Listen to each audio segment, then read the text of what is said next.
கும்பகோணத்தில் உள்ள அரசு கலை அறிவியல் கல்லூரியில் அடிப்படை வசதி கோரி மாணவர்கள் முற்றுகை போராட்டத்தில் ஈடுபட்டு வருகின்றனர். தகவல்களோடு செய்தியாளர் விவேக் ராஜா இணைந்திருக்கிறார்.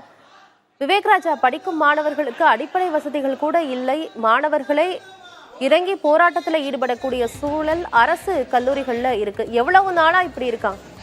ஆனந்தி, அதாவது கும்பகோணம் அரசு தன்னாட்சி கலைக்கல்லூரி என்பது மிக பழமையான ஒரு கல்லூரி. இங்கு பல அறிஞர்கள் பயின்ற ஒரு கல்லூரி. இந்த கல்லூரியில் வணிகவியல் துறை மற்றும் வரலாற்று துறையில உள்ள கட்டிடத்துல குடிநீர் மற்றும் கழிவறை வசதி, அடிப்படை வசதிகளே இல்லை.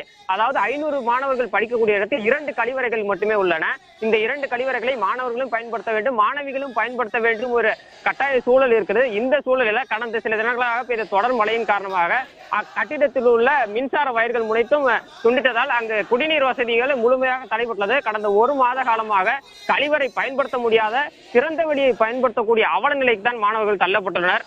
தொடர்ந்து கல்லூரி நிர்வாகத்திடம் இது குறித்து புகார் அளித்தும் எந்தவித நடவடிக்கையும் எடுக்காதால் வேறு வழியின்றி இன்று இந்த முற்றுகை போராட்டத்தில் மாணவர்கள் ஈடுபட்டு வருகின்றனர். ஆனந்தி, இதுவரை முதல்வர் பேச்சுவார்த்தைக்கு வராததால் தொடர்ந்து முற்றுகை போராட்டத்தை தொடர்ந்து வருகின்றனர். எங்களுக்கு விரைந்து இதனை சரி செய்து கொடுக்க வேண்டும், குறிப்பாக அடிப்படை வசதியான கழிவறை, குடிநீரை செய்து கொடுக்க வேண்டும் என்பது அவர்களுடைய கோரிக்கையாக இருக்கிறது. ஆனந்தி, தகவல்களுக்கு நன்றி விவேக் ராஜா.